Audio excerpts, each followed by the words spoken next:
bienvenue dans votre émission, celle qui vous donne la parole pendant 2 heures de direct au 39 21 pour vous exprimer sur tout ce qui vous touche, vous préoccupe, pour raconter vos histoires de vie, vos épreuves bien souvent.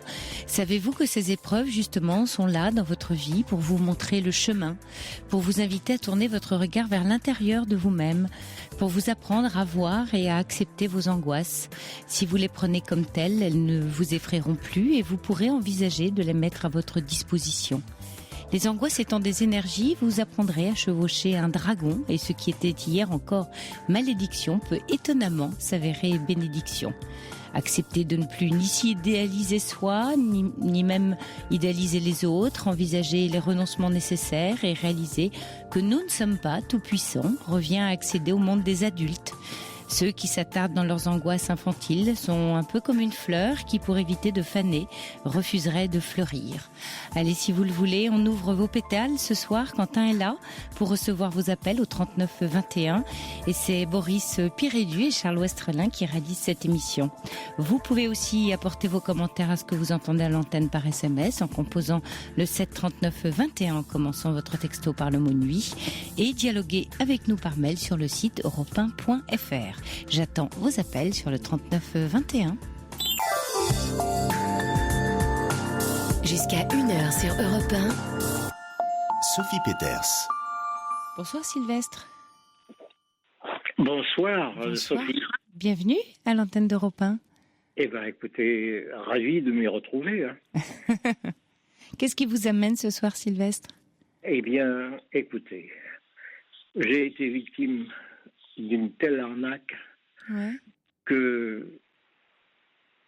je n'ai plus une opinion flatteuse de moi-même. Et si je vous appelle, c'est un concours de circonstances. Oui. Fidèle auditeur de Europe numéro 1, hier matin, j'ai pu constater que le thème de l'émission de Jean-Marc Morandini de la 3e heure, c'est concerné la gentillesse. Oui, c'était la journée de la gentillesse le 13 novembre, vous avez raison. Exactement. Oui. Et fidèle auditeur d'Europe 1 encore, depuis longtemps, il s'est trouvé que, je crois que c'est fin juin, début juillet peut-être, Caroline Dublanche avait écouté un auditeur qui se plaignait d'avoir été arnaqué par une personne qui lui avait soutiré une somme assez considérable. Oui, une somme d'argent. Oui. Eh bien, écoutez, moi, on m'a soutiré peut-être 10 fois la somme que ce monsieur avait donnée, sans que je puisse vous défendre, vous avez l'impression ? Vous voulez dire sans vous défendre, sans pouvoir vous défendre ? Sans pouvoir me défendre, oui, de me sortir d'un piège. Oui. Est-ce que vous voulez nous raconter, Sylvestre, dans quelles circonstances ça vous est arrivé ? Parce qu'il y a toujours, vous savez, vous dites, voilà, j'ai un peu honte de ce qui m'est arrivé. Parce que se faire avoir, on dit en français se faire avoir, c'est très désagréable. Comment c'est arrivé ? Qu'est-ce qui vous est réellement arrivé ? Ce qui m'est réellement arrivé, d'abord, que je vous raconte la rencontre. Oui. Et les circonstances de cette rencontre, plutôt. C'était un dimanche soir de la dernière décade de mai. J'avais passé, comme d'habitude, la journée tout seul. Je suis seul. Et bon, et ça faisait déjà des années que je m'adonnais à l'alcool. En fin de soirée de ce dimanche-là, je suis allé à quelques centaines de mètres de chez moi, boire un verre dans un bar ouvert. Je me suis retrouvé à côté d'une femme bien plus jeune que moi, parce que je suis déjà septuagénaire, avec qui j'ai engagé de la conversation. je lui offre un verre. Et au moment de nous séparer, elle s'aperçoit que j'ai beaucoup de difficultés à marcher. J'avais été victime d'un accident quelque temps auparavant. Et c'est vrai, j'ai mis presque 3 mois pour remarcher. pouvoir Ouais. avancer. Ouais. C'est là qu'elle me propose de me ramener en voiture à la maison. Ouais. Ce que j'ai trouvé... Bah, ça gentil, Bon. on va dire. Hein? Vous avez trouvé ça gentil, on va dire. Alors là, voilà. oui. Oui. Et comme j'avais pas dîné, je lui ai dit que si elle voulait, elle pouvait rester à dîner. Ouais. Et la conversation se poursuit et on se raconte un peu notre histoire. Ouais. Et à un moment, j'ai trouvé qu'elle me semblait dans la gêne financière. Oui. Et puis, elle me sort un bout de papier sur lequel il y avait une addition de chiffres. Et une somme qui représentait déjà quelque chose de relativement conséquent. Oui. Et elle me raconte que du fait qu'elle était interdite bancaire, elle avait besoin d'argent pour payer déjà son loyer et je ne sais plus quoi d'autre. Bon, moi, n'obéissant qu'à mon bon cœur, je lui et c'est un article. Et elle vous fait une demande, elle vous demande de lui prêter de l'argent ou pas du tout? Elle vous parle juste de ses soucis financiers? Oui, elle me parle de ses soucis. Oui, d'accord. Moi, je vous dis. Et vous interprétez ça comme une demande? Vous dites. Absolument. Oui. C'était clair. Bon, je dis, il n'y a aucune raison que, comme j'en avais les moyens à ce moment-là, je lui ai dit, écoute, je vais te servir de relais. C'était un prêt, donc, d'accord. Je vais te servir de relais pendant que le temps nécessaire pour que tu puisses retrouver ta liberté bancaire. Et je lui ai fait un chèque. Oui. Puis, quelques jours après, elle revient à la charge et elle me dit qu'il y avait des problèmes, encore des problèmes. Et puis donc, elle me fait clairement savoir qu'elle aimerait encore un peu plus d'argent. Oui. Bon. Et vous recommencez? Et je recommence. Oui. Et ça, je parle de la dernière décade de mai et on est déjà donc fin juin et elle m'a demandé une somme qui ne cesse d'augmenter. Oui. En me disant que de toute manière, elle me rembourserait parce que... Quand l'interdit bancaire sera levé. Oui, non. Oui. Non, enfin, oui. Écoutez,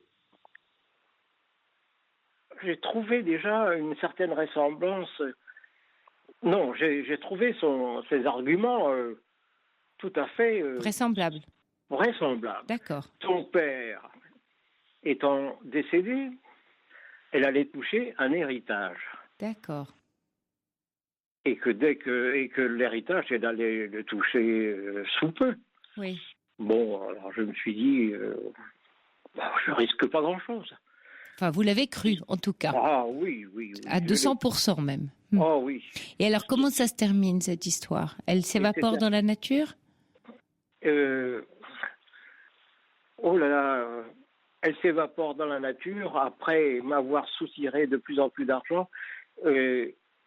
Et la dernière fois où elle s'est adressée à moi, je lui ai dit que je ne lui donnais plus rien du fait qu'elle n'a jamais consenti à me faire une reconnaissance de dette, que je ne voyais rien venir. Et ça, c'était en octobre dernier, il y a un peu plus d'un mois, il y a un mois.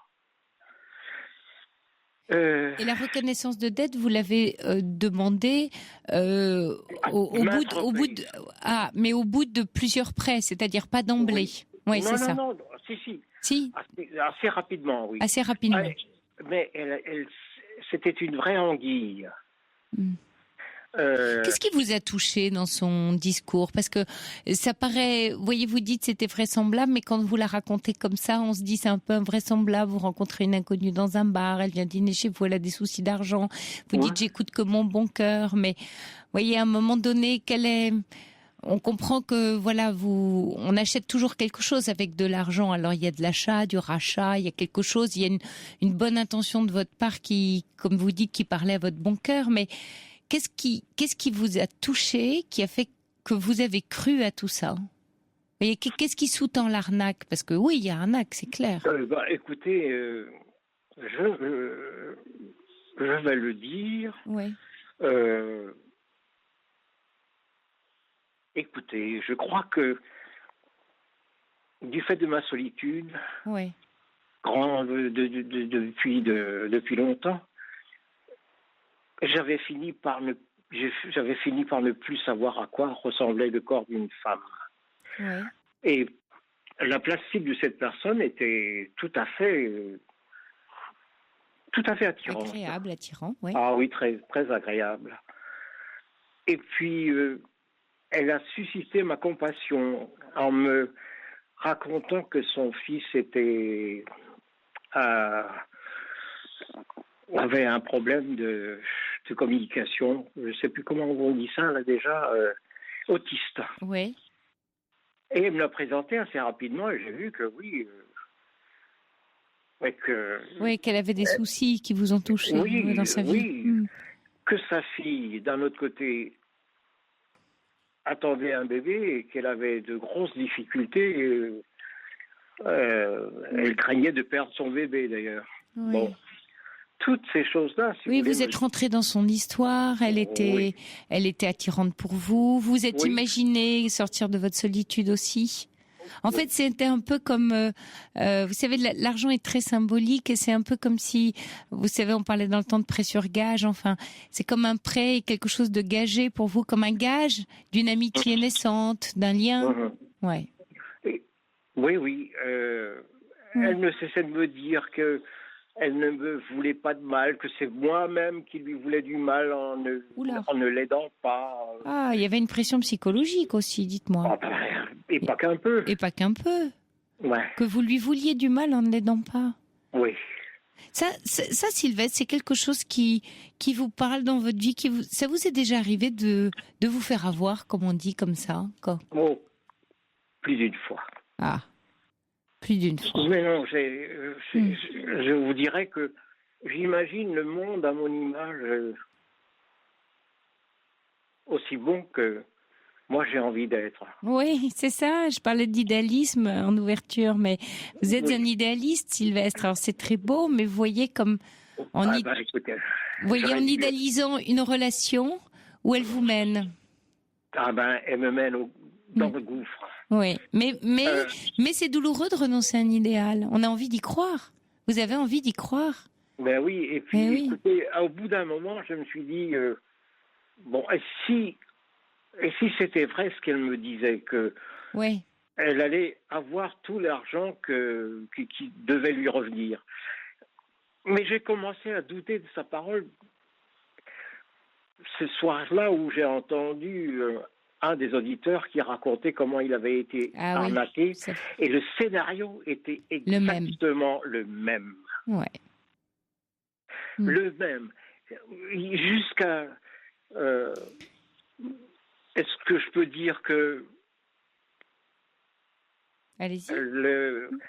La femme qu'avait rencontré cet éditeur était d'origine maghrébine et que la jeune femme dont je vous parle, le père était maghrébin, et puis pour les héritages dans ces pays-là, quand il y a un frère ou deux frères, alors, les femmes n'en touchent pas autant. Oui. Mais elle me disait qu'il lui resterait largement suffisamment.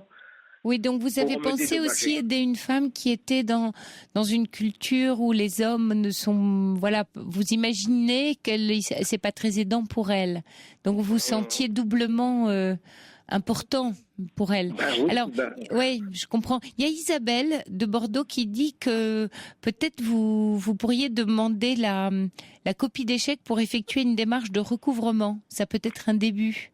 Eh bien, écoutez, moi, il y a pas longtemps, puisque c'est mercredi matin, je suis allé À la banque. à la police. Oui.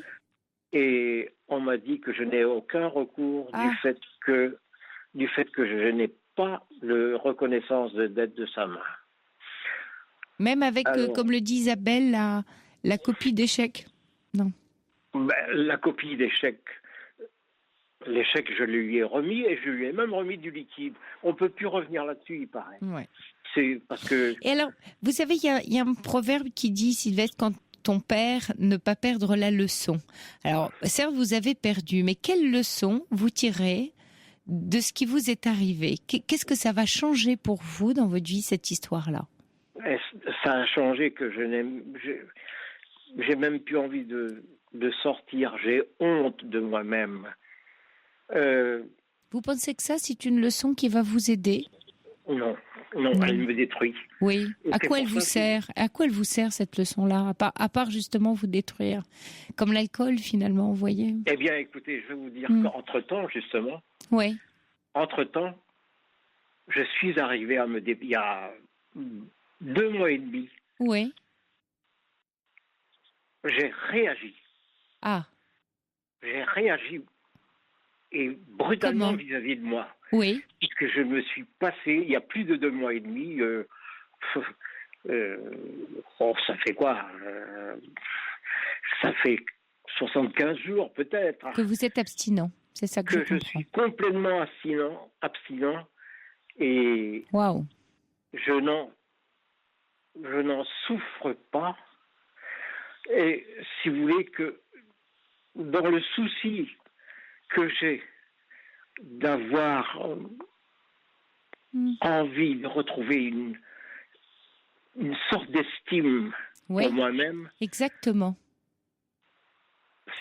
Voilà pourquoi. Vous avez trouvé la force. Vous voyez ce qui est extraordinaire dans votre histoire, Sylvestre, et que vous témoignez de façon très belle et très profonde, c'est que dans cette perte de dignité, vous la redonnez par vous-même, par votre propre responsabilité. Vous donnez cette liberté d'être. Croyez-vous? Oui, je le crois, bien sûr. Je crois tout à fait ce que je suis en train de vous dire.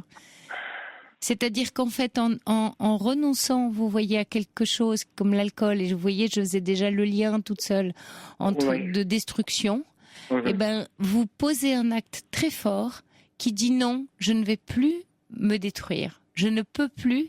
Comme si c'était ce qui, si vous voulez, cette arnaque, ce qui vous était arrivé, c'était la honte de trop. Et que pour laver cette honte, vous voyez, vous la lavez avec de l'eau aujourd'hui, et plus avec de l'alcool. Ça change tout. Oui, je n'ai pas touché un seul verre. Et je vais vous dire que cela ne m'a pas empêché, peut-être pour me mettre à l'épreuve moi-même, ça m'a pas empêché de retrouver des copains de boisson, qui, bien sûr, n'ont pas manqué de me proposer un verre. C'est pas un verre qui allait me détruire davantage. Mais moi, je me suis dit, la moindre fissure dans le barrage, c'est ouvrir une brèche. Oui, c'est la digue qui va sauter. Et voilà. Mais Sylvestre, vraiment, vous voyez, vous êtes allé chercher très loin en vous, très très loin en vous. Et voyez comme cette épreuve vous a fait éprouver de la honte. Et en éprouvant cette honte, vous avez réussi à la surmonter, à mettre une action pour vous en sortir. C'est vraiment magnifique. Alors, il y a des auditeurs qui réagissent à votre histoire, Sylvestre, et notamment il y a Rose, il y a Sophia, Rose qui dit que vous êtes très touchant et qui se demande si vous pouvez déposer plainte pour arnaque sur personne vulnérable vu votre âge. Et on a Françoise qui est là en ligne. Vous êtes là, Françoise? Oui, bonsoir. Oui, Sophie. bonsoir Françoise. Vous allez dans le même propos que que Rose. Voilà ce qui se passe. Donc, moi, je suis bien au courant de ce genre de choses. Oui. Et donc, il s'agit d'un abus de faiblesse. Oui. Donc, éventuellement, je ne voudrais pas être médisante vis-à-vis de la gendarmerie, mais il faut absolument insister. Il faudrait que ce monsieur aille voir une assistante sociale éventuellement, parce qu'il me semble un petit peu âgé. Donc, il faudrait qu'il soit accompagné de quelqu'un, qu'il se rentre. Oui. Oui. Ah oui, c'est pas, vous n'êtes pas âgé, non, je pensais que... Non, Je crois que vous avez 72 ans, c'est ça? Je croyais que c'était un monsieur plus âgé, c'est marrant, hein, je sais pas. Oui. Alors, ce qu'il faut que vous fassiez, c'est vous faire accompagner de quelqu'un, éventuellement, si vous ne souhaitez pas, parce qu'il faut insister, il faut aller au commissariat. Alors Françoise, je vous arrête parce qu'il y a Yvan qui envoie un message pour dire il n'y a pas de preuve au niveau judiciaire, donc pas de possibilité de revoir l'argent. Donc c'est parole contre parole, dit Yvan quand même, non? Abus de faiblesse, c'est important. C'est important, c'est ce que dit Sophia aussi. C'est pas comme si quelqu'un, c'est quelqu'un qui fait un chèque à une autre personne, si vous voulez. Mais là, c'est quand même un abus de faiblesse, parce que c'est quand même, il n'y a aucune contrepartie. Il peut donner de l'argent. Enfin, moi, je pense quand même que, et j'en suis absolument certaine, c'est très, le procureur de la République est très. Entends ça. Par contre, ça va pas permettre à Sylvestre de retrouver son argent, j'imagine. C'est-à-dire qu'il y aura une action judiciaire, une action en justice. Mais vous avez le contact, Sylvestre, de cette personne? Vous pouvez retrouver sa trace? La banque. Alors, ce qu'il faut qu'il fasse, c'est faire ressortir les chèques au niveau de la banque. Il va voir sa banque. On va lui ressortir ses chèques. Là, ils vont lui en donner la photocopie. Ce que disait Isabelle. Et à la suite de ça, mais ça surtout, je sais très bien les commissariats et tout ça, ils veulent pas prendre des plaintes parce que ils veulent pas. Ils ont tellement de. Mais il faut vraiment insister pour l'avoir. Et une fois qu'il aura le récépissé, eh bien à ce moment-là, pour appuyer la plainte, c'est important. Si avec une plainte, il n'y a pas de. Enfin, je dis pas qu'il va rentrer en ses frais dans l'immédiat, mais à but de faiblesse, vous savez, il y a des moyens de recouvrement. D'accord, merci Françoise. Et Sylvestre, qu'est-ce que vous pensez de ce que vient de vous dire Françoise? Écoutez, comme on m'a dit que ma plainte ne serait pas recevable, écoutez. Ah non, mais attendez, oui, votre plainte, oui. Enfin, moi, non, ça dépend ce qu'on entend parce que ça, c'est abus de faiblesse. C'est des cas, il y a des cas bien précis. Oui, d'accord. Ça, c'est une personne qui a utilisé, qui a abusé de votre, voilà. D'accord. Certainement, oui, mais je n'en doute pas. Et c'est à partir, je vous dis, de fin juin, début juillet que suite. Il y a quand même pas très longtemps. Oui, il y a quand même pas très longtemps. Il y a pas très longtemps. Alors, Sylvestre, il y a Brigitte qui va dans le même sens que Françoise, qui dit s'il y a des recours car il y a escroquerie. Escroquerie. Et même selon les officiers de police à qui on s'adresse, le discours est différent. Il faut trouver quelqu'un qui s'y intéresse et voir le commissaire. Peut-être aussi Sylvestre. Et là, j'espère que votre appel de ce soir vous aurez entendu les auditeurs, peut-être aussi que vous n'avez pas utilisé les bons mots, j'allais lire, c'est-à-dire escroquerie, abus de faiblesse, je ne sais pas, c'est une question. Mais c'est ce que j'ai dit, pourtant, arnaque arnaque sur personne fragile. Reprenez peut-être ces termes-là, juridiques en tout cas. Oui, et donc l'officier de police qui était là, il m'a dit, tiens, je téléphone à la PJ. Et il est revenu en me disant non, votre plainte ne serait pas recevable. Si vous voulez déposer une main courante, mais... Oui, mais les trois quarts du temps, vous savez... Non, les mains courantes, Les trois quarts du temps, ils ne veulent pas s'ennuyer, surtout. Ils ont du travail, et puis bon... Mais est-ce qu'il est allé à la gendarmerie ou au commissariat de police? Parce que c'est préférable d'aller à la gendarmerie. Parce que je suis allé au commissariat. Non, alors c'est plus la gendarmerie. Vous avez une gendarmerie à proximité de chez vous? Oh oui.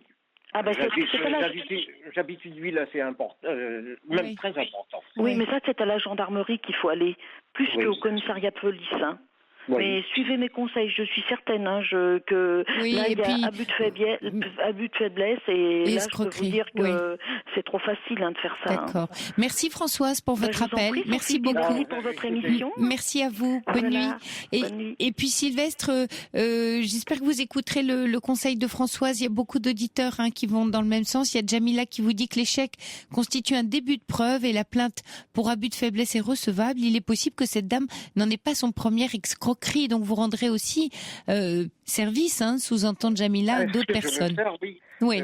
Donc poursuivez parce que vous voyez, Sylvestre, la première étape et c'est très courageux de votre part. Vous avez retrouvé une forme de dignité justement en renonçant à l'alcool qui constituait en soi une honte. Étape d'après maintenant, vous prenez j'allais dire l'offense à bras le corps et vous allez porter plainte. On vous donnera en antenne, Quentin vous donnera le numéro de téléphone de Sophia qui veut également rentrer en contact avec vous pour vous aider. Ça m'encourage si vous voulez. Oui.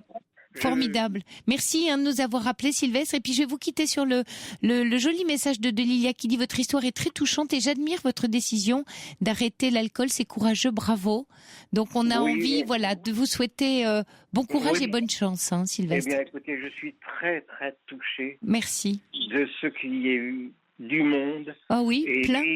Et surtout que vous ayez été là pour me servir de relais. Moi, j'avais besoin de ce relais-là, Sophie. Merci à vous, Sylvestre. Je suis très touchée. Ouais. Je peux vous dire que ça a constitué un pas important. Oui. Et c'est vous qui avez fait le premier. Vous avez fait le premier. Oui.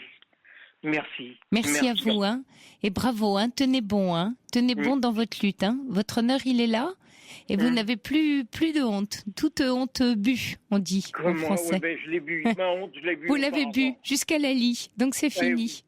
Vous pouvez tourner la page. Eh ben, écoutez, bonne j'ose nuit. pas vous dire que j'aurais aimé vous embrasser. Je vous embrasse, moi. Bonne nuit, Sylvestre.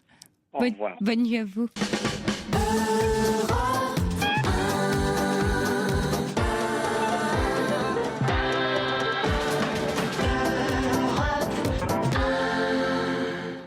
Et avant d'accueillir Carole à l'antenne, Sylvestre, si vous nous écoutez toujours, il y a Brigitte qui ajoute qu'elle a l'exemple d'une amie dont la police ne voulait pas prendre sa plainte, qui a insisté, et la personne qui avait escroqué beaucoup en fait d'autres femmes un peu partout en France a été arrêtée. Donc ça, c'est pour vous donner un peu d'espoir. Et puis il y a Yvan qui propose sinon que vous déposiez plainte directement au procureur de la République. Et puis il y a Augustine qui me pose une question en me demandant à moi qu'est-ce que j'entends par l'alcool constitue une honte. Est-ce que l'on boit parce qu'on a honte ou que le fait de boire est honteux? Alors je vous dirais, Augustine, ni l'un ni l'autre.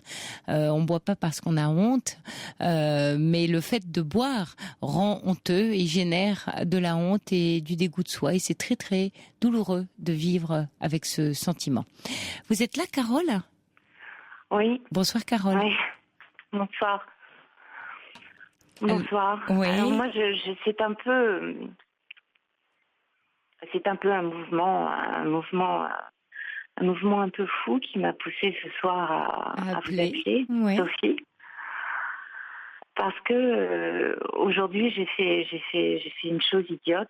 J'ai rompu avec l'homme que j'aimais. Idiote, ouais. Vous pensez? Que j'aime toujours. Ouais. Et qu'est-ce qui vous a poussé à ça? Pourquoi vous vous trouvez idiote? Je me trouve idiote parce que depuis que j'ai parlé aussi à votre collaborateur, il est arrivé. Ah. Il faut vous dire que oui. Il faut vous dire que on c'est vit, du direct, c'est ça qui m'éveille la radio. C'est pas très très drôle en fait parce qu'il est très en colère. Mais bon.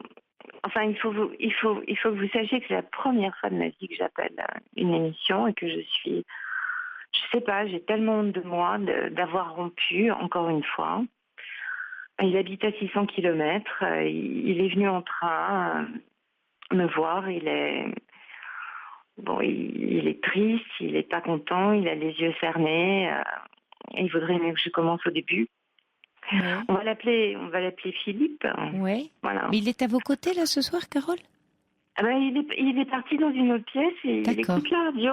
Bon, il écoute la radio. Écoutez, peut-être ça peut vous aider ou l'aider lui ou vous aider tous les deux de vous entendre comme ça à distance. Bon, en tout cas, ça le faisait déjà rire. Il trouvait ça tellement ridicule. Mais enfin bon. Voilà, je l'ai rencontré complètement par hasard dans un train. Il y a 2 ans et demi, je devais pas être là, il devait pas être là. on était dans l'Eurostar et quand je me suis assise et que je l'ai vu à côté de moi, je suis instantanément tombée amoureuse de lui. Ça s'appelle un coup de foudre? Un coup de foudre, oui, un coup de foudre. Ça s'appelle comme ça. Et puis,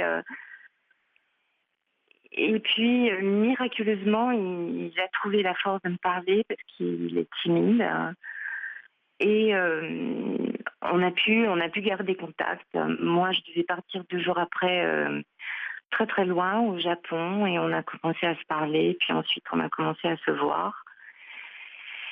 Et il vivait à l'époque à Londres. Ensuite, il est revenu à Paris pour un moment, et ensuite il est parti vivre en Allemagne. Et on a toujours été séparés depuis le début. Ouais. On a toujours été séparés parce que son métier était là-bas. Moi, je vivais ici à Paris. Bon, j'ai vécu entre-temps des problèmes personnels. J'ai perdu mon père adoptif, qui était un peu comme mon second papa. Lui, il était marié. Il avait une femme qui, juste au moment où on s'est rencontrés, est tombée très malade. Et je me sentais à la fois coupable. Il connaissait aussi quelqu'un dans le pays où il vivait, dans la ville où il vivait. Quelqu'un qui vivait à 200 mètres à vol d'oiseau de chez lui. Et malgré notre histoire qui a commencé un peu qu'à un cas, il n'a pas laissé cette relation. Je lui ai demandé d'une façon insistante et très maladroite de divorcer, chose qu'il a pas faite au début. Et puis, notre relation a toujours été plutôt conflictuelle dès le début. Ouais. Dans quel sens, quand vous dites plutôt conflictuel? C'est-à-dire que vous voulez dire que chacun cherche querelle à l'autre? Qu'est-ce qui se passe? Qu'est-ce qui se passe dans ce conflit? Il se base sur quoi? Je pense que cette relation lui convenait. Je pense qu'il il avait une relation qui était en même temps très très proche, mais qui avait été très conflictuelle avec son épouse. Je pense qu'il était avec cette femme en Allemagne dont il n'était pas amoureux, mais qui quelque part lui était nécessaire. Et puis il y avait moi. Et en fait, il m'a avoué qu'il cherchait à se sortir de ces 2 situations et qu'il avait besoin d'une candidate acceptable. C'était ses mots. C'était ses propres mots. Candidate à quoi? Candidate à... Candidater à quoi? Moi, j'étais pas candidate. Non, moi, ça m'est tombé dessus comme ça. Oui, mais candidate à quoi? Candidate à être la 3e personne qui puisse l'aider à sortir de ces 2 relations précédentes. Donc, en fait, il vous demandait votre accord pour l'accompagner là-dedans, en fait, hein? Pour pouvoir s'appuyer sur vous. C'était ça, sa demande? Pour pouvoir s'appuyer sur moi, pour pouvoir vivre une histoire et en même temps se dégager des 2 autres, je pense. Et vous, qu'est-ce que vous avez répondu à ça? Moi, dès le départ, j'ai été très malheureuse parce que finalement, les 2 autres étaient toujours là. Ouais. Notamment et que vous vouliez être toute seule, c'est ça? Et que je voulais être la seule. La seule, oui. Dès le départ, c'était pas possible et pourtant je me suis accrochée comme une malade. J'ai fait pour Philippe ce que j'ai jamais fait pour aucun homme. J'ai été mariée 2 fois et divorcée 2 fois. Ouais.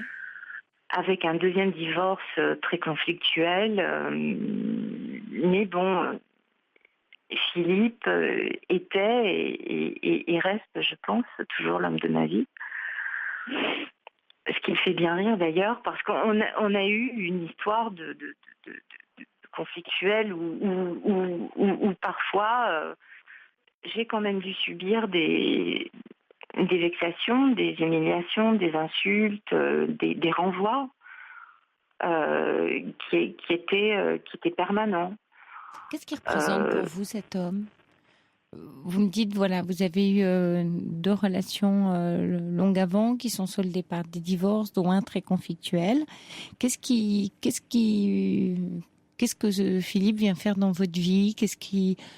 Vous voyez, à quoi correspond ce coup de foudre ? Qu'est-ce que vous vous dites, vous voyez, sur cette histoire, sur cet homme que vous aimez éperdument, que vous voulez pour vous toute seule, avec lequel vous rentrez en conflit ?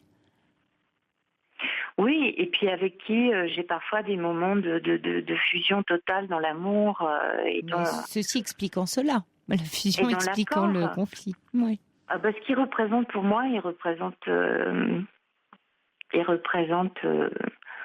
l'histoire que j'ai toujours voulu, une histoire qui ressemble à quoi ? Malgré tout parfaite. Et qu'est-ce qui est parfait alors dans ce que vous vivez avec lui ? Quand vous dites c'est l'histoire que j'ai toujours voulu et vous me dites c'est conflictuel, donc c'est la relation dont vous rêviez ? Ah non. Non ? Donc qu'est-ce qui est parfait ? Je veux que ça s'arrête, c'est pour ça que... D'accord, donc c'est imaginaire. C'est la relation que vous imaginiez, mais c'est pas celle que vous vivez. Ah, c'est pas du tout celle que je vis. D'accord. C'est pas du tout celle que je vis. Mais vous dites c'est toujours... que je voudrais avec lui. Pourquoi vous dites c'est toujours la relation dont j'ai rêvé ? Parce que j'ai rêvé d'une relation proche, fusionnelle, avec un homme. D'accord, c'est cette partie-là que vous vivez avec lui, qui vous fait croire. D'accord. Oui, je l'ai trouvé. Je comprends. Mais il y a des obstacles.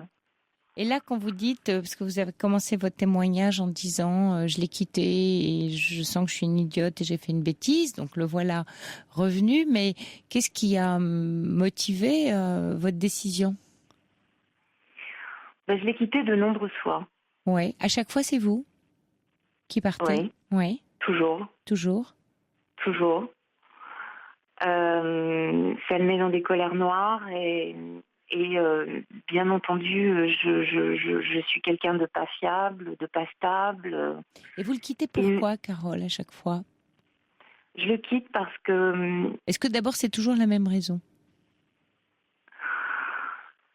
Écoutez, parfois je découvre des raisons. Je le quitte parce qu'il m'a trompée. Je le quitte parce qu'il revoit cette femme. Je le quitte parce que il m'insulte et que je me sens humiliée. Je le quitte parce qu'il divorce pas assez vite de son épouse. Je le quitte parce que je sens qu'il a une relation très forte avec elle et que je passe après. Je le quitte parce que... Parce que vous voulez la fusion qu'il vous a donnée un petit peu, mais pas suffisamment d'après vous. Il y a Plume Rose qui demande qu'est-ce qu'il y a de positif dans votre histoire, Carole ? Ce qu'il y a de positif, c'est qu'on s'aime. Et qu'est-ce que ça veut dire ? Oui, c'est la fusion, donc. C'est qu'en fait, pour vous, l'amour, c'est la fusion. C'est 200, 400%. C'est pas si mal, hein. Ah non, mais c'est une question, oui.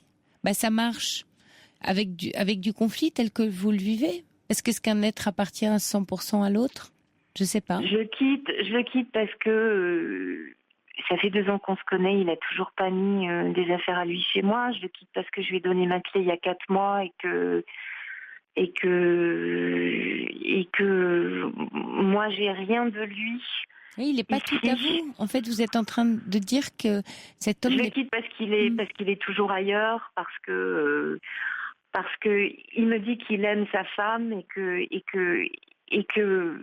pendant 2 ans, quand je lui disais que je l'aimais, ça le faisait grincer des dents. Et lui, pourquoi il est avec vous, vous pensez, Carole, alors, avec tout ce que vous me racontez ? Qu'est-ce qui fait qu'il revient ? Pourquoi il est là ce soir ? D'après vous ? Je sais pas. Je pense qu'il est là parce que...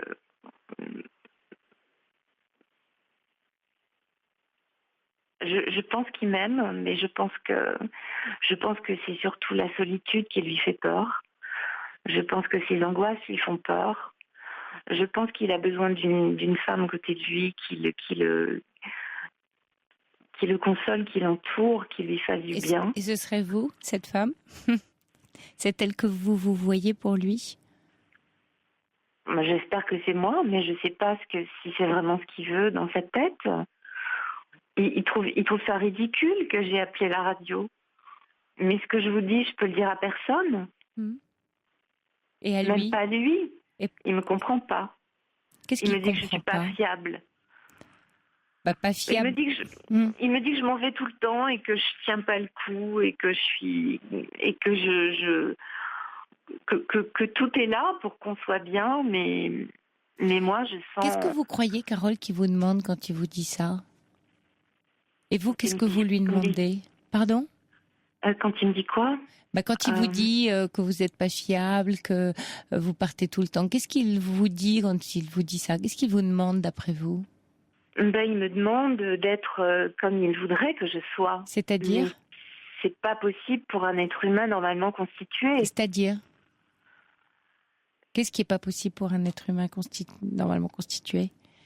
D'être vide, d'être rien, d'être déshumanisé. Mais à quoi correspond le déshumanisé quand vous dites, voyez, être tout pour lui, ne pas être tout pour lui, c'est être vide. C'est blanc ou noir. On est à 200% ensemble ou on n'est pas du tout ensemble. On est vide et déshumanisé si on n'est pas plein de l'autre. C'est ça que vous êtes en train de me dire? Non, pas tout à fait, parce que on a eu nos histoires, chacun de notre côté. On a la cinquantaine. Oui, mais oui. On a vécu, on a travaillé, on a vu des choses, on a rencontré des gens, et on n'arrive pas à être ensemble. Il n'arrive pas non plus à être près de moi. La première fois qu'il a dû partir, c'était parce que... Mais il y a quelque chose qui m'étonne, Carole, dans votre témoignage. Vous dites vous-même, voilà, on a eu des vies avant, on a un certain âge, il s'est passé quelque chose. Et vous rencontrez un homme qui a une vie, qui est dans une vie, qui a une histoire de vie, qui a des attaches. Et puis, vous vous rencontrez l'un et l'autre et il y a un coup de foudre. Et vous dites, c'est tout de suite maintenant, à 200%. Et j'ai le sentiment que vous ne lui laissez pas le temps de prendre le temps d'aller vers vous, de construire avec vous. Il y a une histoire de temps. Est-ce que le fait que tout ne soit pas fait tout de suite comme vous le souhaitez signifie pour vous que ça ne vaut pas le coup? Vous voyez, quel rapport au temps vous avez? Quel temps vous donnez?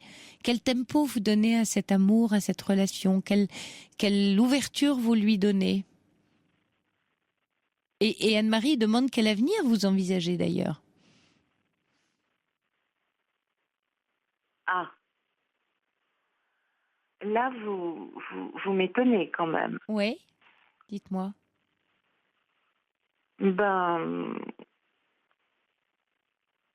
Qu'est-ce qui vous étonne?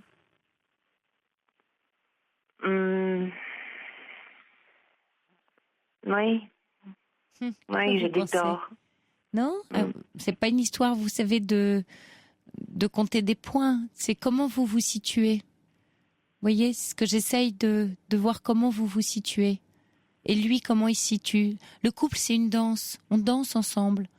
Alors, on peut se marcher sur les pieds, on peut tomber quelquefois, on peut pas être dans le bon rythme, pas être dans le rythme de l'autre. Une histoire de rythme. Et donc de tempo et de temps. Donc c'est pas avoir tort ou avoir raison, c'est pas blanc ou noir, vous voyez. Je dois dire, Sophie, vous savez que depuis presque un mois, j'ai complètement perdu le rythme. Ouais. Et d'habitude, parce que c'est pas le vôtre. Bien, oui. Oui. Mais on est allé. En fait, il m'a dit. C'était la dernière crise. Il m'a dit qu'il s'était rendu compte qu'en fait, il m'aimait vraiment. Et que j'étais tout pour lui. Enfin, bon, peut-être pas tout complètement, mais que j'étais importante dans sa vie. Ouais, c'est important ça. C'est important qu'ils vous disent ça. Oui, c'est très important, très important. Et en fait, on est allé voir... et il vient de faire 600 km pour vous voir, oui. Oui. Et on est allé voir un psychologue ensemble. Oui. Parce qu'on voulait que ces disputes cessent. Oui. On voulait que cette mésentente qui nous mine cesse. Oui. Et moi, toutes ces 2 années que j'ai vécues, qui étaient des années pour moi terribles, me sont revenues comme un choc en retour. Et ça, il n'a pas compris. Et j'ai complètement perdu les pédales depuis ce jour-là. D'accord. Donc en fait, Carole, vous êtes en train de nous dire que vous êtes dans 2 tempos différents l'un et l'autre. Et donc vous vous entrechoquez. Comme un cosmonaute qui décompresse. Ouais. Mais lui aussi. Mais lui aussi. Les 2. Chacun n'étant pas dans le même temps de la décompression. Donc il est urgent, pas d'attendre, mais de vous laisser un peu de temps tous les 2. Et du bon temps. Et de pas mettre de pression, de pas projeter. Faites confiance, laissez, voyez, donnez-vous le temps de vivre cette relation et ça pourra en prendre un peu. Et ça vaut peut-être le coup, Carole. D'accord ? D'accord. Je vous souhaite bonne chance à votre amour et à Philippe. Passez une bonne nuit, tous les 2. Merci. Bonne nuit, Carole.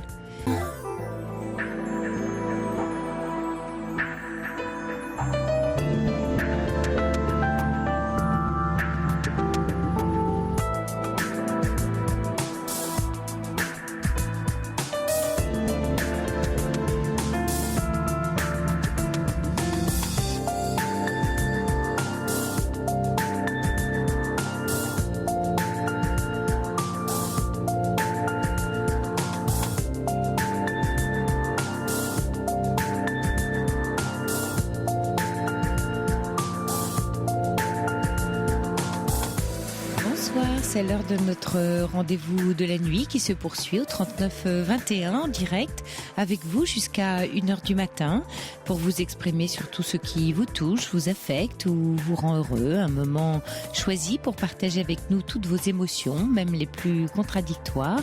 Vous pouvez nous appeler au 39 21. Vous serez accueillis au standard par Quentin sous l'œil attentif de Boris Pirédu qui réalise cette émission.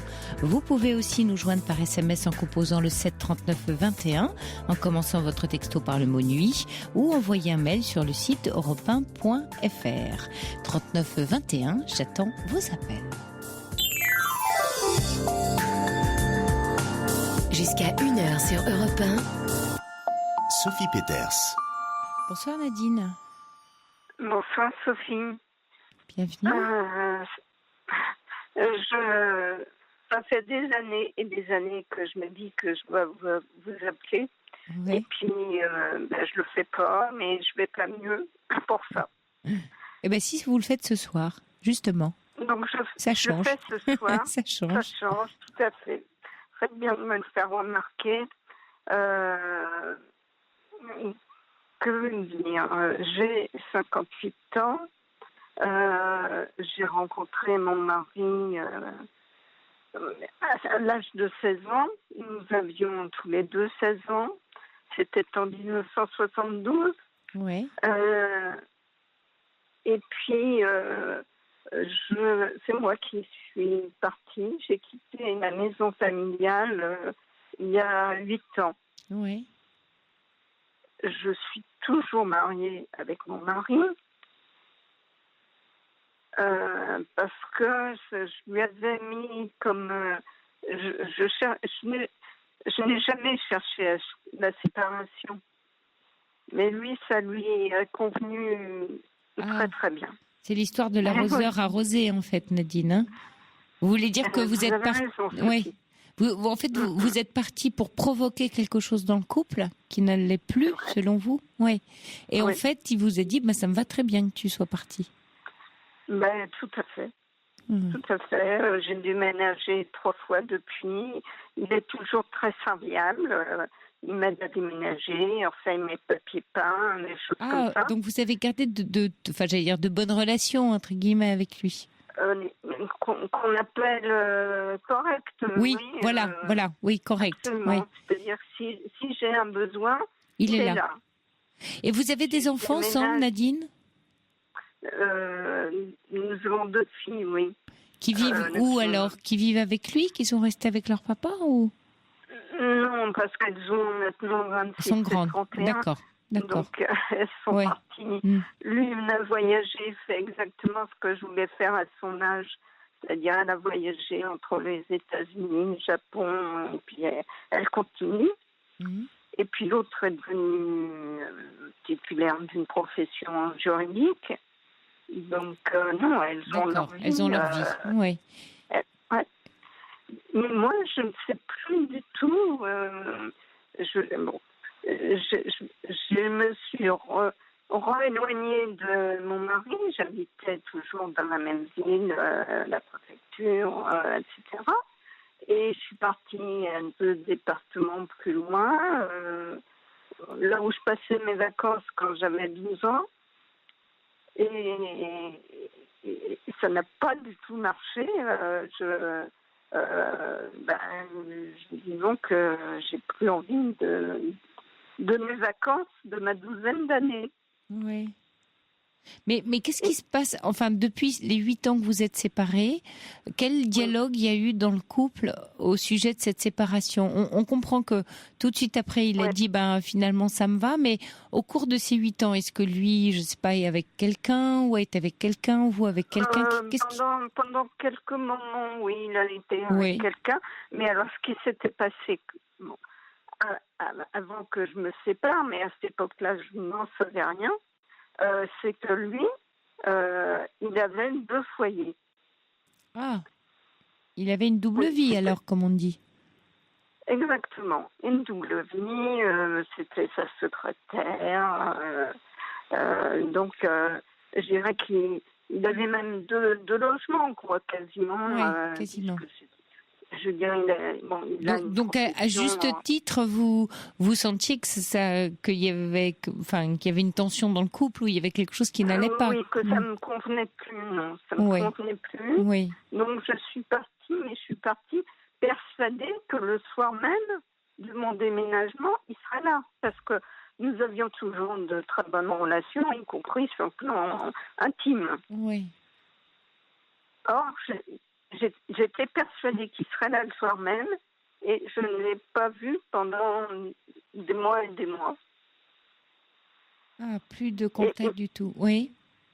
Mais voilà, j'appelle en disant que je ne dispose de rien. Vous vous sentez perdu, c'est ça? Oui, parce que aujourd'hui, en fait, qu'est-ce qui, quand vous dialoguez, comment vous envisagez l'un et l'autre votre avenir? Est-ce que vous parlez de votre couple, de la situation? Qu'est-ce qui se décide? Non, rien. Pas du tout. Pourquoi? Parce qu'il fuit la conversation. Vous avez essayé? Qu'est-ce qui se passe? Ou vous n'osez pas? C'est-à-dire, il est occupé à autre chose. Oui. Il a une profession libérale, il a des rendez-vous.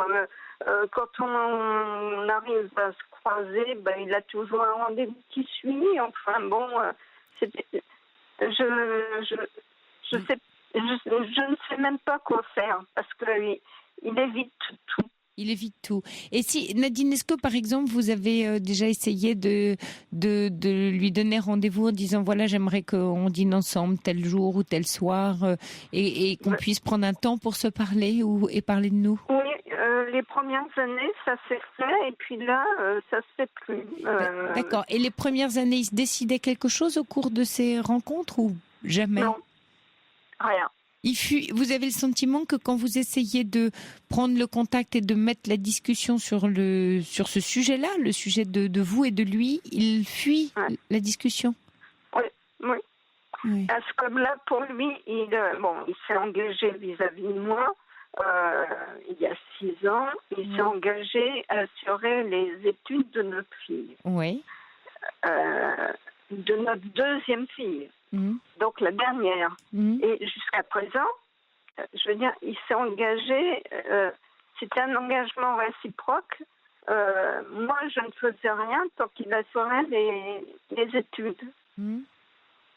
Et tous les voyages à l'étranger, le logement, etc. Donc là-dessus, il a été tout à fait correct. Oui. Et du coup, là, je me dis que, ma fille, je vous espérer qu'elle est en dernière année d'études. Et je me dis que bon, maintenant, de toute façon, je ne sers à rien, lui n'attend rien de moi. La seule chose que je vois comme objectif, c'est le divorce. Et ça, vous en avez parlé ? Non. Enfin, et vous, non. Oui. Je veux dire,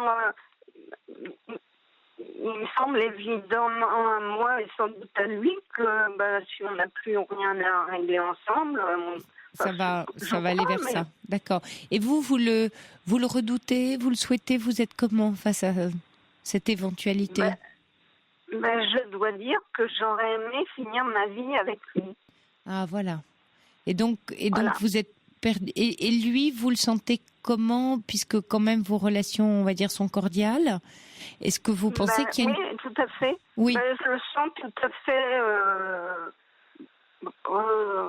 indifférent. Indifférent. Enfin, est-ce que c'est une indifférence de venir vous aider à poser du papier peint, à vous rendre service ? Est-ce que non, ça si j'ai déménagé cette année. Oui. Il est venu m'aider, effectivement. Est-ce qu'il prend de vos nouvelles, par exemple ? Est-ce qu'il... ça, j'en sais rien. Là, par exemple, depuis quand vous vous êtes pas parlé ou pas vu ? Ça fait 1 mois et demi. Depuis votre déménagement ou vous êtes revenu depuis ? Non, c'est-à-dire que je suis revenue chez moi dans la ville où j'habitais parce que une de mes belles-sœurs, j'en ai beaucoup. J'ai perdu mon beau-père il y a 20 ans et j'avais toujours promis que si jamais l'un ou l'une des enfants souhaitait déplacer la tombe, je serais là. Donc, ça s'est produit, une de mes belles-sœurs, etc. Et mon mari a payé tout le déménagement de la tombe et la nouvelle tombe sur ma préfecture. Donc, comme j'avais toujours dit à ma belle-sœur, qui est l'aînée, nous connaissons depuis notre année de première. Nous étions ensemble en classe. Ma belle-sœur m'a informé que le déplacement se ferait tel jour, telle date. Et c'est à cette occasion, d'accord, vous êtes vue. Oui. D'accord. Nadine, vous me dites que vous souhaitez donc le retrouver, revivre avec lui. C'est ce que je comprends. Oui. Qu'est-ce que vous envisagez comme solution ? Comment faire pour atteindre ce que vous souhaitez pour votre objectif ? Eh bien, écoutez, si je vous appelle un signe perdu, c'est que je ne vois pas ce que je pourrais faire. Mes filles, par exemple, à Noël, on va tous se retrouver ensemble. Oui. Mes filles, mon mari, j'ai même 2 petits-enfants maintenant, on va tous se retrouver ensemble. Oui. Alors, Nadine, est-ce qu'il est possible, par exemple, d'écrire une lettre à votre mari ? Bien sûr, avant les... Oui. Est-ce que ça, vous pensez qu'il va y porter intérêt et de lui ouvrir votre cœur, votre souhait, de faire un bilan, finalement, de ces 8 ans, en disant dans quoi vous vous trouvez aujourd'hui, que vous vous sentez perdu, que... Peut-être que je devrais faire ça, oui. Parce qu'en fait, là, je vous sens perdu. J'ai l'impression que c'est comme si un peu toute cette séparation n'a jamais eu de sens pour vous. Malgré le fait que vous ayez découvert qu'il avait une autre vie à côté. Absolument. Vous savez si cette vie-là existe toujours pour lui ? Ah non, pas du tout. Elle n'existe plus. Ah, vous savez qu'elle n'existe plus. Donc, lui est quand même dans la situation d'être également un homme seul. Ça, j'en sais rien. Vous savez pas. Ils ne tiennent pas au courant. Ça a été le cas pendant un bon moment. Vous qui le connaissez bien, quand même, vous l'avez rencontré jeune, vous avez une longue histoire avec lui. Vous qui connaissez bien cet homme, qu'est-ce que vous savez de votre part qui pourrait le toucher ? Vous voyez, de quelle façon vous le connaissez, qui pourrait vous aider dans votre intention à servir votre intention et à vous aider à ce que votre message soit entendu. Vous savez, ce qui est important quand on s'adresse à l'autre, c'est pas tant ce que vous dites qui est important pour vous, mais c'est ce que l'autre va entendre. Il faut que vous trouviez des mots ou une façon de dire. Alors, est-ce que c'est par écrit, est-ce que c'est par oral? Donc, vous imaginez que ça, il va pouvoir l'entendre tel que vous le connaissez. Et ça, vous le savez sans doute beaucoup mieux que moi. Certainement. Ouais. Vous avez raison, Sophie. Je pense, et ça, je ne vous l'ai pas dit, je ne l'ai pas dit à la radio. Oui. Ce qui se trouve, c'est que depuis très longtemps, j'avais 24 ans, j'ai une sclérose en plaques. Oui. C'est une maladie chronique. Oui.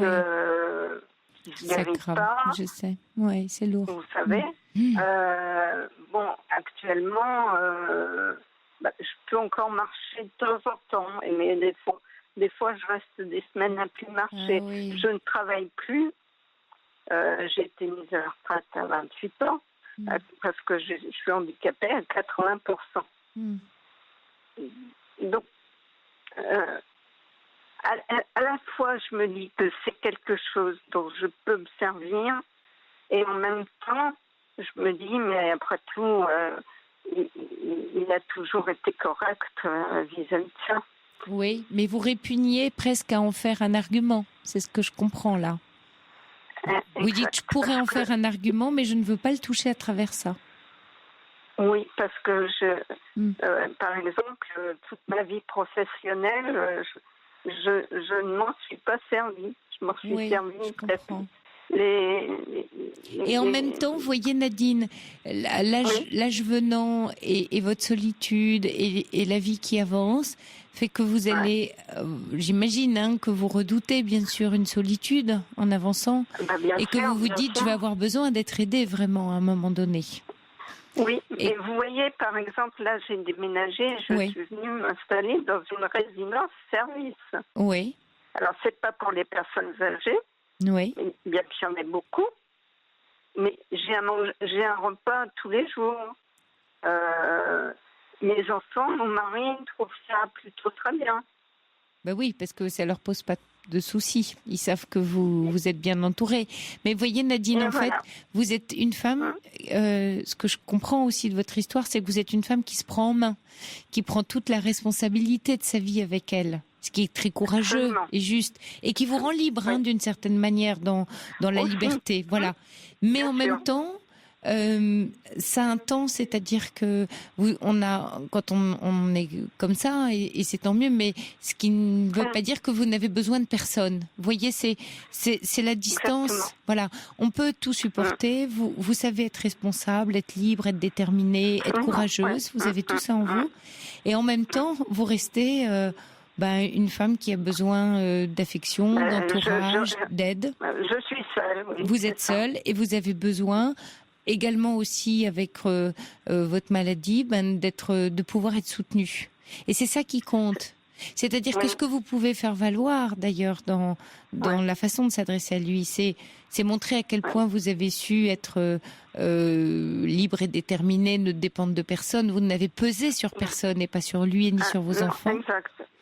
Et c'est pas ça que vous demandez. Vous voyez, c'est là où vous pouvez lâcher la culpabilité que vous auriez de vous, j'allais dire, éventuellement de vous servir de votre maladie. Vous en servez pas. Vous êtes une femme comme une autre qui a pas envie de rester seule, qui tient à l'histoire qu'elle a vécue avec lui. Vous tenez à cette histoire, à ce que vous avez construit. Vous vous rendez compte que vous allez passer Noël tous ensemble et en même temps vivant dans deux lieux séparés. Il y a comme quelque chose qui n'a plus de sens ou qui n'a pas de sens, ou dont le sens, vous voyez, a été perdu en cours de route. Et c'est bien que vous me disiez ceci. Parce qu'effectivement, ça, je peux le lui dire. Oui. Parce que vous voulez retrouver du sens dans votre vie. Et ce qui a du sens, c'est de vous prendre en main, certes, vous l'avez prouvé. Mais le sens de surcroît, c'est la relation. Par exemple, en 2013, je me suis dit, mais si tu voyages plus, tu voyageras plus jamais. Donc je me suis dit, allez, je me prends un voyage au Maroc. J'en ai fait un autre en Turquie.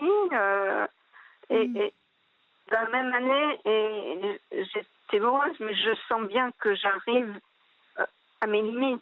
Oui, puis ce qui est compliqué, vous voyez, c'est que vous vous êtes vécu seul avec ce courage-là et vous n'êtes pas habitué à demander de l'aide, à demander d'être aidé.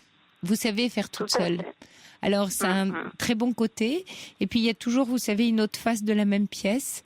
Et le mauvais côté, c'est que c'est vous qui vous retrouvez sans savoir demander de l'aide et sans pouvoir dire aux autres, mais j'ai besoin de vous. Et c'est ça que vous avez besoin de dire. Vous avez besoin de lui dire, j'ai besoin de toi. Pas pour ce que tu crois, parce que la preuve, je me débrouille. Mais j'ai besoin de toi dans mon cœur. J'ai besoin de toi à mes côtés. Tout à fait. J'ai besoin de toi parce que tu comptes. Tu comptes pour moi. C'est ça. Et ça, je pense qu'il peut l'entendre. Oui. Et il compte pour vous. Et vos enfants comptent pour vous, voyez. Et c'est important que vous puissiez leur dire, j'ai besoin de vous. Parce que oui, je sais me débrouiller, mais voilà. Vous comptez. Oui, je crois que oui, vous avez mis le doigt sur ce qui est juste. Oui. Écoutez Nadine, vous trouverez, ce sera, je sais pas, soit le courrier, le mail, la rencontre, un dîner. Vous trouverez la forme après qui vous convient. Oui. D'accord. Certainement. Oui. Vous trouverez la forme. Mais oui, j'ai toujours bien compté sur moi et c'est vrai que c'est là. Vous allez apprendre à compter. Oui, mais vous allez apprendre à compter sur les autres. Le temps est venu d'apprendre autre chose. Donc vous allez apprendre à compter sur les autres parce que vous avez besoin des autres. Merci, et il n'y a pas de honte à ça. Au contraire. Non, j'ai d'ailleurs pas honte. Je suis même plutôt fière de ce que j'ai réussi à faire. Non, mais d'avoir besoin des autres. Voilà. On n'est pas faible parce qu'on a besoin des autres. Absolument. Vous voyez. Je vous remercie, Sophie. Je ne suis pas faible parce que j'ai besoin des autres. Oui. Je fais le maximum. Oui. Bonne chance à vous, Nadine. Oui, bonne chance. Et bon Noël. Hein. J'espère que vous aurez un bon Noël. Ouais. Joyeux Noël à vous, Sophie. Oui. Je vous remercie. Bonne nuit. Bonne nuit.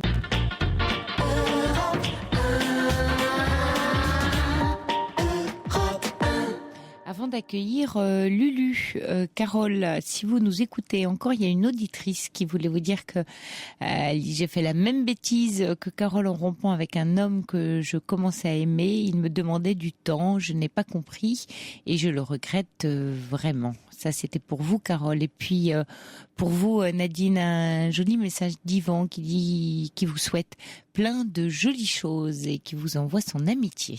Vous êtes là, Lulu ? Bonsoir Lulu, vous êtes là ? Oui, vous êtes là. Je suis là, j'étais un peu triste par rapport à la dame qui vient de parler. Oui, par rapport à Nadine. Oui. Bon, moi je vous appelle parce que ça fait longtemps que j'écoute vos émissions. Je vais essayer de faire un effort pour que vous me compreniez bien parce que je suis française mais d'origine africaine. Quoi. Oui, on s'entend bien, on vous comprend bien. Merci Lulu. Moi, donc, je voulais dire, je suis avec un homme, ça fait 22 ans. Oui. Parce que mon premier mari, on s'est connus, j'avais 16 ans. Après, j'ai eu juste un garçon à l'âge de 17 ans. Donc, on avait eu 3 enfants avec lui. Mmh. Il était décédé ici en France de crise cardiaque. Il était très, très jeune. Mmh.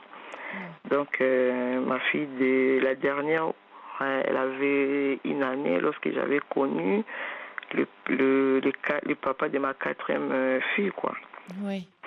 Bon, donc mes enfants ont grandi avec lui. Avec lui, oui. Ouais, moi aussi, dès que je l'ai connu, lui aussi, il venait de perdre sa femme, faisait 1 année. Ah oui. Donc pour moi, j'avais dit, bon, c'est bien, comme moi, on a eu le même cas. Oui, on va bien se comprendre. Et bon, j'avais élevé bien ses enfants, il n'y avait pas de soucis. Les enfants ont grandi, donc moi j'habitais toujours dans mon appartement, lui dans son appartement aussi. Donc lorsque les enfants étaient petits, on ne pensait pas de se mettre ensemble. Parce que moi je prenais les enfants les week-ends, tout ça. Bon, maintenant les enfants sont grands, ils ne se décident pas. À 2005, j'avais perdu mon grand frère qui était venu me voir chez moi, donc en rentrant du travail, je l'ai trouvé mort, quoi. Il avait fait un AVC. Un AVC, voilà. Donc mon frère avait que 50 ans. Donc, pendant 2 mois, je ne savais pas que je faisais la dépression. Ah bah parce oui. que j'arrivais pas à rentrer à la maison. Et après le travail, j'avais peur. Oui, c'est normal. Voilà. Et vous aviez pas fait le lien, Lulu, entre le traumatisme comme ça de rentrer chez vous et de découvrir Oui. Ouais, bah oui, c'est un peu normal, hein. Oui. Mon frère, oui, c'était mon grand frère. Il était venu passer 2 semaines chez moi. Bah oui, c'est traumatisant ce que vous avez vécu. Ouais. Voilà. Donc dès que tu es rentré, bon, moi j'étais partie à la cuisine, je faisais à manger, je parlais.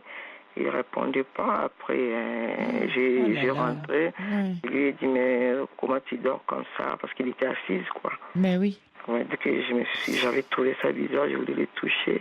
Excuse-moi. Ouais. Ah non, mais c'est terrible. Ouais. Bon, il était tout froid. Bon, on avait appelé le pompier. Bref, on avait dit qu'on ne pouvait rien faire. Donc moi, j'étais en dépression, mais je ne savais pas que j'étais en dépression. Oui. Impossible de rester à la maison, tout ça. C'est là où lui, il avait dit non, je préfère que tu viennes un peu chez moi. Parce que comme ça, tu vas oublier un peu l'appartement. Oui. Mais c'était pas pour venir s'installer avec lui, quoi. Bon, à l'époque, on avait notre fille qu'on a eue avec lui, il avait que 7 ans. Donc, et vous ne viviez pas ensemble en ayant eu un enfant ensemble? Non. Et pourquoi? Je sais pas. Et vous ne l'avez jamais proposé ou vous en avez jamais parlé? Ça fait 2 logements en plus. Ouais, moi le problème, comme le papa de ma fille était décédé, de mes 3 enfants, le premier était décédé très jeune de crise cardiaque. Bon, c'était pas ça pour s'engager avec quelqu'un. Je sais pas comment je pouvais vous dire comment j'ai ressenti ça. Donc je crois que j'avais la dépression depuis longtemps, mais je me rendais pas compte. J'avais peur de m'engager à quelqu'un, que la personne parte, tout ça. Parce que j'ai un don où je vois des flashs et puis ça se réalise.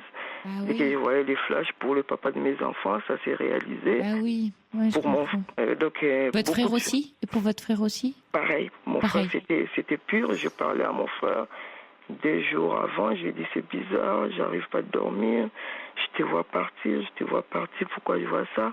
Il m'est fixé. Après, je parlais avec le père de ma fille. 2 jours après, j'ai trouvé les trucs que je voyais. Donc j'ai le don là depuis l'âge de 12 ans, je fais tout pour ne pas vivre ça, mais c'est très fort, ça vient. Il faudrait en faire un atout, Lulu. Oui, je fais tout. Oui, non, mais il faudrait en faire un atout, quelque chose de fort pour vous. Vous voyez, parce que plus vous essayez de vous en débarrasser ou de ne pas écouter, plus ça joue contre vous. Ce qu'on essaye de chasser, vous voyez, en général, ça revient en force. Oui. Alors qu'en même temps, ça pourrait être quelque chose, j'allais dire, d'utile en fait pour vous. Oui, je sais parce que ça a commencé, j'avais l'âge de 12 ans. Et oui. Là, j'ai 50 ans. Que ça soit au pays, je peux voir des trucs comme ça. Oui, je comprends. Je peux appeler, et puis oui, j'appelle mes sœurs, et si j'ai dit, je vois ça, je peux dire ça le matin, le soir, ça se fait. Donc, c'est un truc, on peut dire, un don qui est très lourd à supporter. Oui, c'est un don qui est très lourd si on le subit. Voilà. Vous voyez, il se trouve que vous le subissez et que vous pourriez peut-être, en étant un peu guidé par rapport à ça, en faire quelque chose pour vous et pour les autres d'ailleurs. Parce que c'est un don et ne pas le subir, ce serait bien. Et aujourd'hui, vous en êtes où, Lulu, alors dans votre histoire? Donc dans mon histoire, comme après quelques années, 5 ans comme ça, je ne voyais rien. J'ai dit, ça ne sert à rien que je paye notre appartement là-bas. Mais oui. Et lui m'a dit, non, tu peux mettre le nom sur le boîte à lettres en bas de chez moi, comme ça tu rentres ton appartement. Moi j'ai dit non, ça c'est comme je serais sous couvert chez toi. Parce que moi j'ai mon travail et si je peux pas, j'arrive pas à rentrer trop dans les détails parce que j'ai ma fille qui est mariée avec un homme qui est très très connu, c'est pour ça que je ne vais pas rentrer beaucoup dans les détails aussi. Quoi. Oui. Non mais ce que j'essaye de comprendre, Lulu, c'est aujourd'hui, quel est votre problème? Qu'est-ce qui vous cause du souci? Mais là, aujourd'hui, ce qui me cause des soucis, j'ai parlé avec lui avant de partir. Je lui ai dit, je te laisse jusqu'au mois de juin. Si tu ne te décides pas, moi, je préfère avancer, faire ma vie et tout ça. Il me dit non, je t'aime. Parce qu'il est très, très gentil avec moi. Oui. Très, très gentil avec moi et mes enfants. Je suis gentil. Non, je t'aime, tout ça. Laisse-moi le temps. Mais ça fait 22 ans. Ça fait 22 ans, oui. Alors, vous, d'un certain côté, mais j'ai l'impression, vous ne souhaitez pas vivre avec lui ici? C'est ce que vous souhaitez, avoir un appartement? Non. Moi, je souhaite vivre avec lui. D'accord. Et lui, il souhaite quoi? Il me dit toujours, on va voir, j'ai des trucs à faire. Mais ça fait 22 ans qu'il vous dit voilà. ça. D'accord. J'ai fini, ou là, j'ai des trucs à faire. Moi, j'ai dit, mais même ma fille m'avait proposé, je vais vous donner l'argent pour les trucs, tout ça. Il n'y a pas de souci. Parce que comme elle est bien dans sa vie, tout ça, moi aussi, j'ai mon travail. J'ai un CDI. Ça fait 22 ans que je travaille. Et là, en fait, vous lui avez posé un peu comme un ultimatum en lui disant, si d'ici juin, tu ne te décides pas, c'est fini entre nous. Voilà. Bon, malheureusement, au mois de juin, juillet, tout ça, et il m'a fait style comme il cherche des appartements. Après, moi, j'ai dit, bon, moi, je vais déplacer un peu pour aller me reposer chez ma fille. Et bon, j'étais parti chez ma fille au mois de septembre. Et ma grande sœur, elle est morte au mois de septembre, là. Donc, ça m'a trouvé là-bas. En même temps, je suis rentré ici. J'ai écouté, il y a des gens qui disent, on l'a vu avec une fille, mais lui, il nie toujours. Il nie. Ça, donc, moi, déjà, vous avez un soupçon, Lulu, qu'il aurait une autre vie à côté Oui. C'est ce que vous pensez, en fait, c'est ça? Oui, pendant que j'étais pas là, pendant les 3 mois que j'étais pas là, au moins. Parce que là, comment ça se passe concrètement quand vous dites vous avez chacun votre chez vous, mais alors vous voyez quand? Il y a des jours où vous voyez, il y a des jours où vous dormez chez lui, mais non, il y a les enfants. Il passe tous les jours, il dort chez moi. Ah, et puis il a son pied-à-terre à lui, en fait. Oui. D'accord. Et quoi, il y a des jours fixes où il va chez lui ou? Non, il vient tous les jours. Donc cet appartement, mais c'est chez moi. Il vient chez moi, il dort, le matin il part chez lui au travail, dès qu'il rentre chez lui, il quitte du travail, il passe chez lui un peu, il reste un peu, après il vient la nuit pour dormir. Mais après tout, alors, Lulu, c'est lui qui paye cet autre appartement? Il paye son appartement, moi je paye mon appartement. Mais alors en fait, vous êtes en train de me dire que vous vivez ensemble alors? Non, pour moi, on ne peut pas vivre ensemble parce que si on a des appartements. Oui, mais dans les faits, concrètement, il est chez vous tous les soirs, vous me dites? Mais c'est pas ça, c'est pas ça. Moi, ce que je vais dire, même faire le truc de Pax, le truc comme ça, quoi. Parce que là, pour moi, ça me fait honte parce que nos enfants, ils sont grands maintenant, ils sont mariés, et puis nous, les parents, on vit comme des copains et copines. C'est ça qui me dérange. Oui, c'est-à-dire que pour vous, vous voudriez un lieu plus que symbolique, enfin, je veux dire, un lieu qui réunisse et qui dise on est une famille, on est un vrai couple. Voilà. D'accord, là, vous avez le sentiment qu'il va dormir chez sa copine, comme vous dites. Non, chez vous, enfin, chez vous, en étant comme sa copine, pardon. Voilà. C'est ça que vous voulez dire. Oui, je comprends. Ça, vous lui avez bien expliqué, Lulu, ce que vous ressentiez? Je lui ai expliqué tout ça. Oui. Je lui ai expliqué ça. Il m'a dit, le mariage, c'est qu'un bout de papier. Moi, j'ai dit non, c'est pas un bout de papier. D'accord. Pour moi, c'est les respects aussi. Donc, ça fait 22 ans, finalement, qu'il ne vous écoute pas sur votre besoin. Vous n'êtes pas écouté. Et là, vous en avez assez. Oui. Et qu'est-ce que vous pourriez faire, Lulu, puisque visiblement, la façon dont vous lui en parlez, il l'entend pas, et tous les arguments que vous avez déployés, qu'est-ce que vous pourriez faire de différent que vous n'avez jamais fait? Non, parce que le problème qui se passe, moi, si je me décide, il y a mes sœurs ou les enfants qui me disent à l'aise, vous avez pris l'âge, parce que j'ai 50 ans, lui, il a 61 ans. Mais ça, là... Donc, les enfants sont habitués avec lui, il dit, ne lui faut pas du mal, tout ça. Je suis perdue. Ah oui, mais alors non. Et là, écoutez, la Lulu, là, vous avez un vrai besoin. Donc, écoutez pas, voilà, ce que disent les autres. Vous, c'est important pour vous. Et là, votre souhait, votre désir, c'est que d'être enfin réunis sous le même toit, qui est qu'un toit pour deux. Voilà, qui est qu'un toit pour deux. Donc, qu'est-ce que vous pourriez, de quelle façon vous pourriez vous adresser à lui, de façon un peu nouvelle, comme vous l'avez jamais demandé? J'ai essayé tout, mais pour moi, je vais pas... C'est quoi tout? Donc je lui ai dit, je te laisse 3 mois. Il cherche des raisons. Au bout de 3 mois, non, je fais ça, ça manque ça. Donc l'ultimatum, vous l'avez déjà fait? Oui. Oui, et ça marche pas. Ça commence à me gêner parce que je peux pas vivre avec quelqu'un en sachant que je l'ai menacé ou je lui fais des chantages. Bah oui. Non, parce que je suis une belle femme aussi, moi. Bah oui, je comprends. Donc ça vous fait honte, comme vous dites, en fait. Voilà. C'est indigne. C'est indigne de vous. Voilà, oui, pour moi, je trouve c'est indigne, oui. Voilà. Vous vous abaissez finalement à... Voilà. Alors, et si Lulu, vous faisiez totalement différent, c'est-à-dire d'arrêter, donc déjà l'ultimatum, qu'est-ce que vous pourriez faire de complètement différent, voire d'opposé? Je sais pas, j'ai déjà arrêté pendant une année, mais il est toujours là. Il me dit qu'il m'aime. Oui, mais c'est toujours la même chose finalement. Arrêter, l'ultimatum. Vous voyez, c'est toujours menacé de coupure. Voilà. Donc vous avez toujours la même solution à votre problème et vous voyez que cette solution-là fonctionne pas. Non. D'accord. Donc quelle solution, voilà, on pourrait imaginer là ensemble, qui soit pas celle-là, puisque celle-là elle fonctionne pas? Et je suis perdue. C'est pour cela que je voulais un peu d'aide, quoi. Oui, je comprends. Est-ce que Lulu, si vous aviez, voyez ce que je disais tout à l'heure justement à Nadine en lui disant, bah, vous le connaissez bien cet homme, quels sont les arguments qui le touchent? J'ai envie de vous poser la même question. Qu'est-ce que vous savez qui pourrait le toucher? Et parce que vous voyez visiblement la menace, tout ça, ça fonctionne pas. Vous perdez votre estime de vous-même en réclamant toujours la même chose et puis il le donne pas. Donc vous qui commencez à le connaître un peu, qu'est-ce qui pourrait vous permettre d'être un peu plus stratégique, j'ai envie de dire? Ouais, moi personnellement, c'est que pour moi, je préfère lui dire qu'on arrête, quoi. Je préfère lui dire mais qu'on arrête. Ça résout pas votre désir, ça va à l'inverse, mais... Je suis quelqu'un, parfois je suis très fragile aussi. Oui, je comprends. Parfois je suis très fragile, ça dépend des périodes. Et là, surtout là, c'est la période où je suis...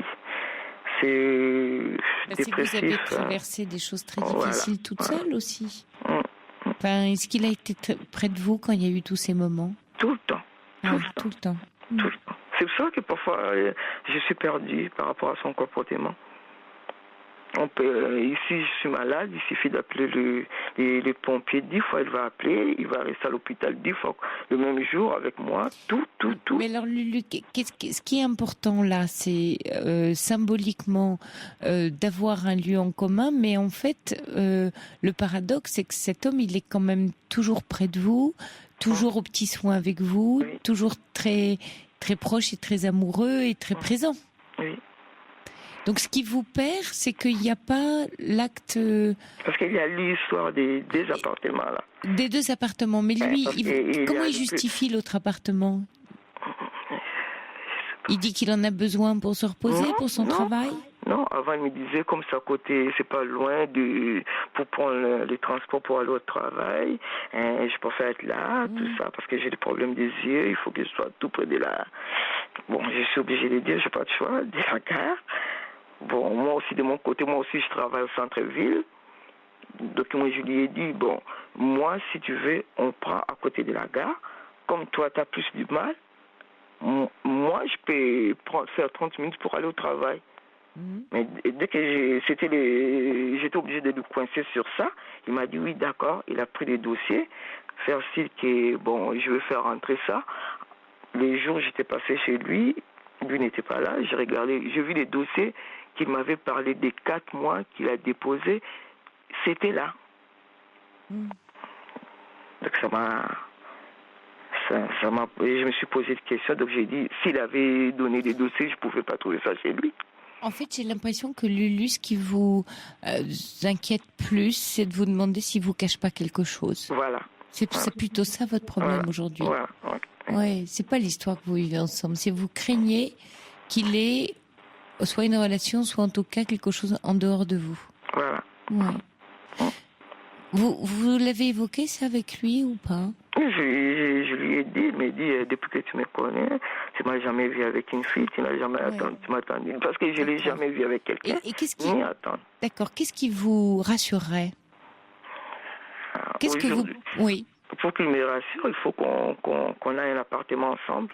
Oui, mais alors ça c'est loin. Vous voyez, quel est plutôt le petit... Ça c'est vraiment le plus loin du plus loin. Mais avoir un appartement ensemble, comme vous racontez cette histoire de dossier, il y aura d'autres faits. Qu'est-ce qui, dans l'immédiat, avant l'histoire de l'appartement, pourrait vous apaiser? Je suis perdue. Comme je vous répète. Parce que là, vous voyez, vous êtes dans...